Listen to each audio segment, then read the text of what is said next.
Career of your dreams. Study abroad destination. Clear your doubts. Videsh Consult. Call 9676502888. నా దగ్గర argue చేస్తూ చాలామంది, especially వాట్సాప్లో ఆర్గ్యూ చేస్తూ చాలామంది ఉన్నారు. సురేష్ గారు మీరు మొన్న అన్నారు పిఓజేకి ఎందుకు తీసుకోకూడదు అన్నారు అని చెప్పి పెద్ద ఒక క్యాంపెయిన్ నా మీద నడిపించారు. నేను చెప్పాను పిఓజేకి ఏదో అక్కడ పెట్టిన ఏదో చిన్న పూల గుల్దస్తా అక్కడ వెళ్ళి తీసుకోవచ్చా అని మీరు అడిగాను. వాళ్ళ దేశం అది. ఇప్పుడు as of now it is part of Pakistan. మీరు వెళ్తే అక్కడ ప్రజలు మిమ్మల్ని బొట్టు పెట్టి పిలుస్తారా, రమ్మని దండలేస్తారా? మీకు కాదు కదా. వాళ్ళంటారు we are Pakistanis, we are from a particular community, we won't come అంటారు. ముందే మన కాశ్మీర్తో ఇష్యూ ఉంది. అది తీసుకుంటే అక్కడ ఇంకా టెర్రరిస్ట్ ఉన్నారు, వాళ్ళని కూడా మనం తీసుకోవాలని అడిగాను. ప్రాక్టికల్గా ఆలోచించారే. అమిత్ షా గారు చెప్పారు, అదొక ఎమోషనల్ డైలాగ్. అది ఓన్లీ పెండింగ్ ఇష్యూ ఇస్ పిఓజేకి. Correct, only pending issue. కానీ మనకు పిఓజేకి ఖాళీ చేసి ల్యాండ్ ఒకటి ఇవ్వరు కదా, అక్కడ ఉన్న మనుషులు కూడా తీసుకోవాలి మనం.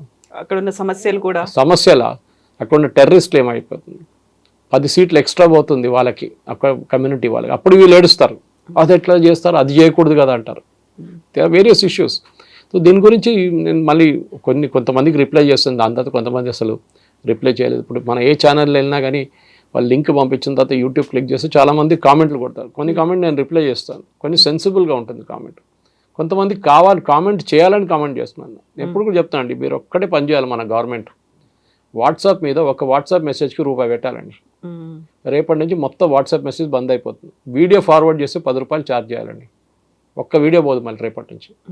ఇదేమైపోయిందంటే మనకు టూ మచ్ ఆఫ్ ఫ్రీడమ్ అయిపోయింది మన దేశంలో. ఏం కావాలంటే చెప్పుకోవచ్చు, ఎవరిని కానీ తిట్టుకోవచ్చు, ఇదంతా ఉంది.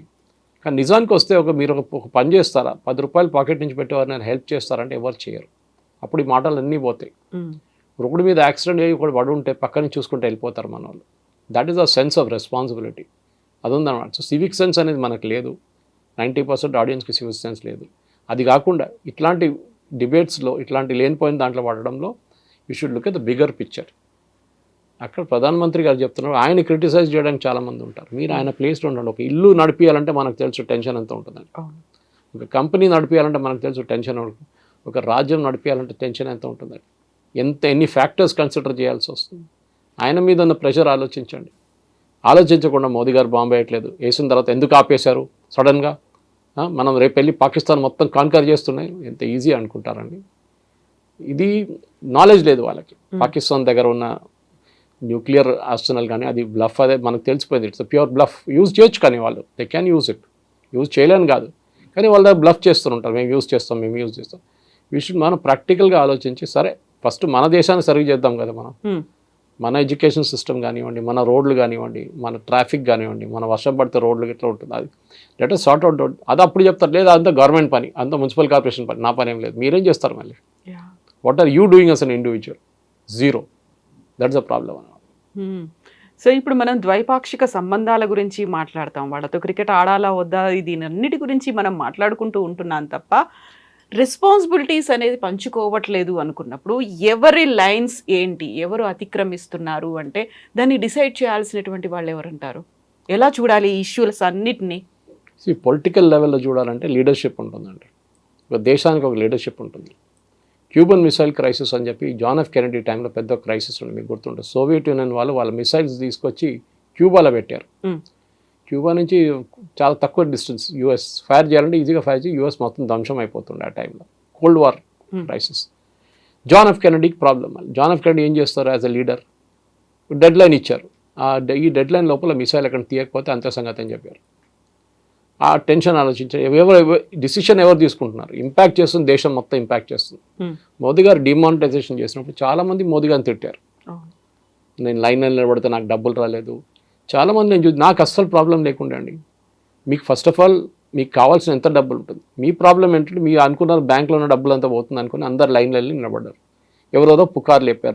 రాహుల్ గాంధీ లాంటి వాళ్ళు నేను లైన్లో నిలబడితే నాకు 10 పైసలు రాలేదన్నారు, 20 రూపాయలు వచ్చిందన్నారు. ఎవరెవరో కొంతమంది చనిపోయారన్నారు. ఏం జరగలేదు అసలు. సరే, ఇట్ వాజ్ అ మొమెంటరీ ఏం చెప్తారు, కొంచెం ఇన్కన్వీనియన్స్ ఉండే ఆ టైంలో. మోదీ గారు ముందే చెప్పి డిమానిటైజేషన్ చేయాలంటే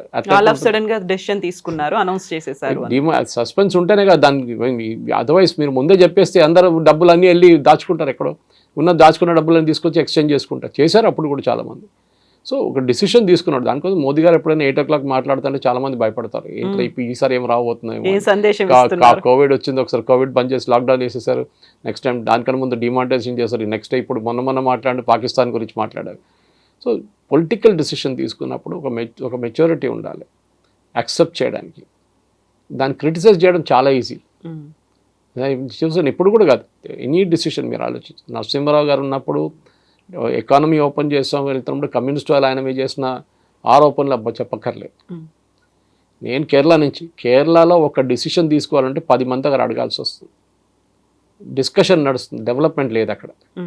ఇది ప్రాబ్లం అన్నమాట. సో మన దేశంలో కూడా మీరు అడిగిన దానికి పాకిస్తాన్తో రిలేషన్షిప్ ఎట్లా మెయింటైన్ చేసుకోవాలంటే అది పొలిటికల్ లెవెల్లో చూసుకుంటారు. మీ లెవెల్లో మీరు చూసుకోండి. మీరు పాకిస్తాన్ నుంచి ఎవరైనా ఇన్వైట్ చేస్తున్నారా, then there is an issue. ఇప్పుడు పరిస్థితుల్లో లేకుంటే మీరు ఇన్వైట్ చేయొచ్చు ఎవరినా కావాలంటే.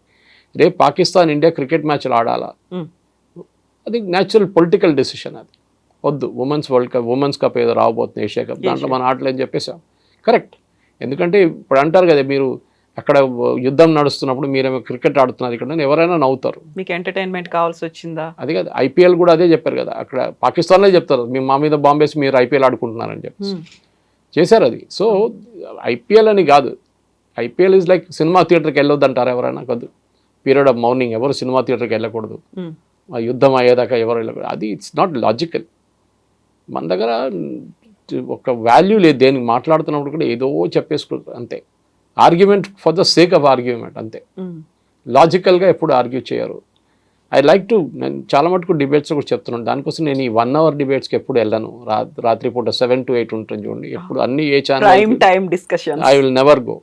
ఒకసారి అర్నబ్ గోస్వామి ఛానల్కి వెళ్ళాను, కానీ అక్కడ కూడా somebody came and told me on the earpiece, this discussion చాలా టండా అయిపోయింది, కొంచెం గరం చేయాలని చెప్పారు. Very obvious sign what to do. Anyway అదొక నైట్లో సర్కస్ అయిపోయింది అనమాట. అది లాజికల్గా మాట్లాడి డిస్కషన్కి వెళ్ళడానికి నాకు అభ్యంతరం లేదు. కానీ గంట సేపట్లో ఒకరు వచ్చి ఒకరిని తిట్టుకోవడము, వాని ఇంకో తిట్టుకోవడం, తర్వాత అందరు కలిసి చాయ్ తాగేసి ఇంటికి వెళ్ళిపోతారు. What did you learn from it? Zero. So మన ప్రేక్షకులు కూడా అర్థం చేసుకోవాలంటే, చాలామంది అడుగుతారు, you won't believe it, Suresh గారు మీకు నాలెడ్జ్ ఎక్కడ నుంచి వస్తుంది అన్నారు. మొన్న కూడా ఈ 2-3 ఛానల్ వాళ్ళు అడిగారు. నేను నథింగ్ మ్యాజిక్ అబౌట్ ఇట్. ఏ చిన్న టైం 10 నిమిషాలు దొరికితే కూడా ఏదో చదువుకుంటూ కూర్చుంటాను. When I'm driving I put my bluetooth on, అంటే car bluetooth on, and I listen to news, not watch news. ఎందుకంటే మన అటెన్షన్ రోడ్ మీద ఉండాలి, దానికోసం అనమాట. అది కాకుండా ఎప్పుడైనా ఇంటికి వెళ్ళంగానే పొద్దున పేపర్ ఉంటుంది, మళ్ళీ I have subscribe to lot of digital editions, అది చదువుకుంటాను. నేను యాజ్ అ నాలెడ్జ్ నేషన్, అదే చెప్తున్నాను మళ్ళీ, as a nation that has to have knowledge. మనం చదవాలి కంపల్సరీ. సబ్జెక్ట్ నాలెడ్జ్ కాదు, సబ్జెక్ట్ నాలెడ్జ్ అందరికి ఉంటుంది. ఏ ఇంజనీరింగ్ కాలేజ్కి వెళ్ళినా ఆ క్లాస్లో 100 మంది ఉంటే దాంట్లో minimum 60% will have standard knowledge. ఇంకొకరితో ఏం సపరేట్ చేస్తారంటే ఈ ఎక్స్ట్రా నాలెడ్జ్. ఎప్పుడు చెప్తాను, నేను చాలా కాలేజెస్కి వెళ్ళి మోటివేషనల్ టాక్స్ ఇస్తాను, అన్నీ చేస్తుంటాను. నేను ఎప్పుడు చేస్తున్నాను, almost 18 years I been doing teaching MBA students about marketing and sales. అందరికి అదే చెప్తాను నేను, ఈ అబ్బాయి ఈ అమ్మాయికి డిఫరెన్స్ ఏంటి? ఏం లేదు, వాళ్ళ సబ్జెక్ట్, ఇద్దరికి సబ్జెక్ట్ నాలెడ్జ్ ఉంది. కానీ మార్కెట్కి వెళ్ళి ఒక ఇంటర్వ్యూ చేస్తున్నప్పుడు వాళ్ళకి స్కిల్ కావాల్సింది ఏంటంటే బియాండ్ ద సబ్జెక్ట్ నాలెడ్జ్ తెలియాలి. అది వాళ్ళకి తెలియదు, ఎందుకంటే చెప్పలేదు. ఇది మన ఏం చెప్తారు, అభిమన్యుని పంపించినట్లు అయిపోతుంది చక్రవ్యూహలకి. మన దగ్గర ఉన్న కాలేజీలు, మన దగ్గర ఉన్న జూనియర్ కాలేజీలు ఏం చెప్పిస్తారు, ఇది IIT JEE అంతే, ఇది రూటు. దాని లోపల వెళ్ళిన తర్వాత ఏం చేయాలో నాకు తెలియదు, సూసైడ్ చేసుకుంటారు. మీరు చూసుంటారు చాలా కేసెస్లో, డిప్రెషన్కి వెళ్ళిపోతారు. అది చెప్పరు, ఎందుకంటే not everybody is cutout for IIT. అందరు IIT చేయాలని లేదు, అందరు నీట్ చేసి మెడిసిన్కి వెళ్ళాలని లేదు. People are talented. ఇప్పుడు కూడా చాలామంది పేరెంట్స్ నా దగ్గర కౌన్సిలింగ్ అడుగుతారు, మా అబ్బాయి అమ్మాయి మీలాగా హోటల్ మేనేజ్మెంట్ చేయాలనుకుంటుంది. ఐఎమ్ ఆ hotel management guy who got into journalism. నేను చెప్తాను, చూడండి చాలా టఫ్ కోర్స్, బహుశా ఆర్మీ తర్వాత అన్నిటికంటే టఫ్ కోర్స్ ఇది. So you decide what to do. ఈ ప్రాబ్లం ఎక్కడ వస్తుందంటే ఈ డిసిషన్ మేకింగ్. ఇప్పుడు మీరు మోదీ గారి గురించి అడిగారు, ఒక పేరెంట్ డిసిషన్ తీసుకుంటున్న అబ్బాయి అమ్మాయి గురించి పేరెంట్స్ డిసైడ్ చేస్తున్నారు. ఆస్ ద చైల్డ్, అమ్మాయి దారు అబ్బాయి దారు అడిగారా నీకేం కావాలని, అది లేదు జీవితంలో. ఆ డిసిషన్ వాళ్ళకి ఇవ్వరు అన్నమాట. Ability to take a decision వాళ్ళ దగ్గర ఉండదు. వాళ్ళు పెద్దగా అయ్యి దాని తర్వాత నాకు తెలిసిన చాలా మటుకు డాక్టర్లు ఒక రోజు కూడా ప్రాక్టీస్ చేయలేదు. Some had gone to digital media, 1% went into news field. ఆలోచించండి. So square pegs and round holes అంటాం మనం ఇప్పుడు ఇంగ్లీష్లో, అది కేసు అనమాట. సో లీడర్స్ ఎబిలిటీ మీద మనకు డౌట్ ఉంటుంది, స్టూడెంట్స్ మీద కూడా డౌట్ ఉంటుంది. ఇలాంటివి అనుకుంటున్నప్పుడు వెరీ రీసెంట్గా మోదీ చేసినటువంటి కామెంట్స్, నా దేహంలో బ్లడ్ కాదు సింధూర్ ప్రవహిస్తోంది, ఇంత స్ట్రాంగ్ స్టేట్మెంట్స్ చాలా గట్టిగా చెప్తున్నారు. బట్ అక్కడ ట్రంప్ విషయం వచ్చేసరికి అంత సైలెంట్గా ఎందుకు అయిపోతున్నారు, పిల్లిలాగా ఎందుకు మారిపోతున్నారు అనేది రాహుల్ గాంధీ చేసినటువంటి కామెంట్స్ ఉన్నాయి. అవి కూడా అంతే స్ట్రాంగ్గా వినిపిస్తున్నాయి. ఏం జరుగుతోందంటారు? ఎందుకు అంత అపనమ్మకం ఎందుకు ఉందంటారు? ట్రంప్ మోదీకి ఫోన్ చేశారు ఎప్పుడైనా? మ్మ్. లేదు కదా. ఆయనే ఫస్ట్ ఇచ్చిన స్టేట్మెంట్ మార్చేశారు 2 రోజుల తర్వాత. మా టీం వాళ్ళు మాట్లాడారని చెప్పారు. జేడీ వ్యాన్స్ మోదీ గారితో మాట్లాడారు. ఏం మాట్లాడారు మనకు తెలియదు. మనం ఇక్కడ కూర్చొని గెస్ట్ చేసుకుంటున్నాం. ఇది మాట్లాడుంటారు, సీజ్ ఫైర్ కావాలని చెప్పుంటారు. మీకు ఎట్లా తెలుసండి? వాళ్ళ నడిమి ఇట్లా ఏం కాన్వర్జేషన్ జరిగింది మీకు తెలియదు. అది బయట కూడా చెప్పరు, ఎవరు చెప్పకూడదు కూడా. So it is question of limited war. Russia Ukraine 3 సంవత్సరాల నుంచి కొట్టుకుంటున్నారు. 1,00,000 మంది అక్కడ చనిపోయారు, 1,00,000 మంది ఇక్కడ చనిపోయారు. ఎవరికి ఏమైనా వచ్చిందండి? ఏం రాలేదు. ఒక ల్యాండ్ అక్కడ గుంజుకున్నారు, ల్యాండ్ ఇక్కడ గుంజుకుంటారు. 5 కిలోమీటర్ అక్కడ వెళ్తారు, 5 కిలోమీటర్ ఇక్కడికి వస్తారు. ఒక ఫుట్బాల్ గేమ్ నేను ఎప్పుడు చెప్తుంటా ఈ పార్లెన్స్, బహుశా మీ ఛానల్ కూడా చెప్పాను ఒకసారి. ఫుట్బాల్ గేమ్ 90 నిమిషాలు ఉంటుంది. దాని తర్వాత 30 నిమిషాలు ఎక్స్ట్రా టైం ఉంటుంది, స్కోర్ ఈవెన్ ఉంటాయి. దాని తర్వాత పెనల్టీ షూట్అవుట్స్. కాదు 6 గంటల సేపు ఫుట్బాల్ ఆడదామంటే ఎవరైనా అగ్రీ చేస్తారండి? ఎనర్జీ ఉంటుందా? ఉండదు కదా. దేశం కూడా అంతే. మన సోల్జర్స్ ఒట్టే కూర్చున్నారు, వాళ్ళ దగ్గర నెక్స్ట్ 1 year మనం కొట్టుకుందామని చెప్తాం పాకిస్తాన్తో. వాళ్ళు చనిపోతే వాళ్ళ ఫ్యామిలీకి పోతుంది, మీకేం పోదు అని చెప్పాలి. మన చాలామందికి చెప్తారు కదా, యుద్ధం అంటే పాకిస్తాన్ వెళ్ళి కొట్టేసేయండి. మోదీ గారు ఎందుకు ఆపారు? మోదీ గారు ప్రైమరీ ఆబ్జెక్టివ్ ఏముంది? టెర్రరిస్ట్ క్యాంప్ కొట్టడం. చేశారు. దాన్ని కూడా రాహుల్ గాంధీ పిల్లలు పెట్టారు. జయశంకర్ గారు ఇచ్చిన స్టేట్మెంట్ ట్విస్ట్ చేసి before the start of the operation అని చెప్పారు జయశంకర్ గారు. Not before, start of the operation we inform Pakistan. అది స్టాండర్డ్. మనం సైన్ చేసిన అగ్రిమెంట్ నిన్న బయటకు వచ్చింది ఒకటి 94లో. 94లో ఎవరు ఉండండి పవర్లో? We all know who was there. Congress government ఉండే.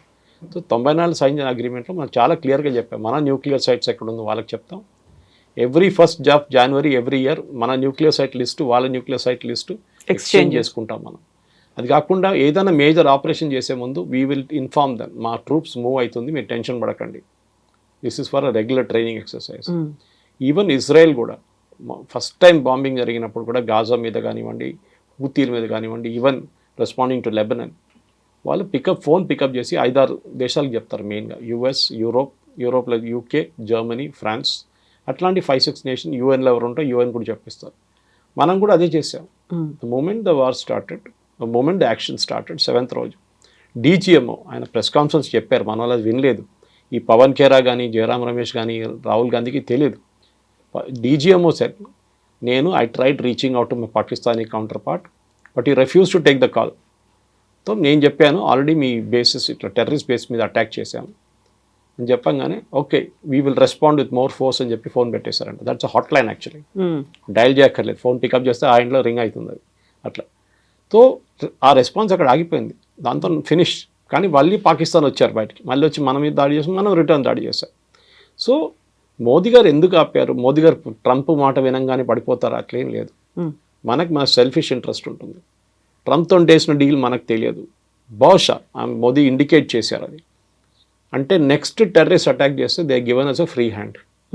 పాకిస్తాన్ వైపు నుంచి ఆ పెహల్గామ్ లాగా, ఉరీ లాగా, లేకుంటే పుల్వామా లాగా ఏదైనా మేజర్ అటాక్ జరిగితే భారతదేశం ఏం కావాలంటే చేసుకోవచ్చు అని చెప్పి that is the assurance which US has given. Obviously అది చాలా మటుకు జయశంకర్ గారు కానీ, ప్రధానమంత్రి గారు కానీ, రాజ్నాథ్ సింగ్ గారు కూడా, అమిత్ షా గారు చాలా క్లియర్గా చెప్పారు నెక్స్ట్ అటాక్ దిస్.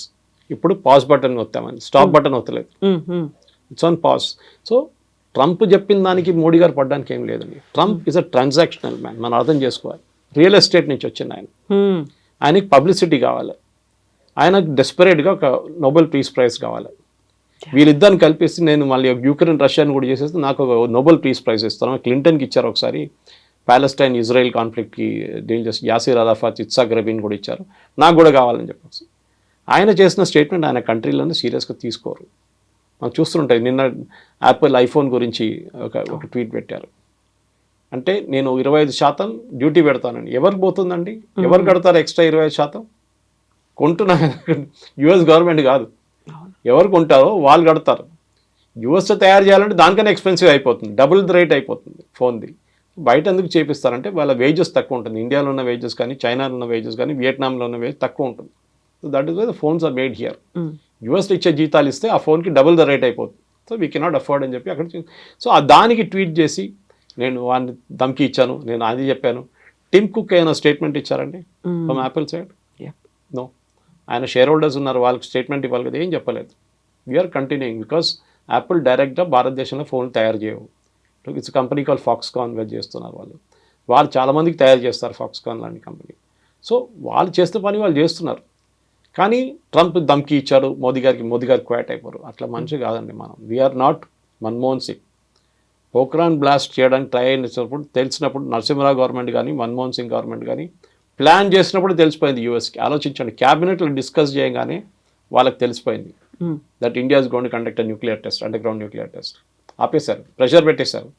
అదే టైంలో వాజ్పేయి గారి గవర్నమెంట్ వచ్చినప్పుడు చూడండి ఏం చేశారు. Kalam ji was there, George Fernandes was there.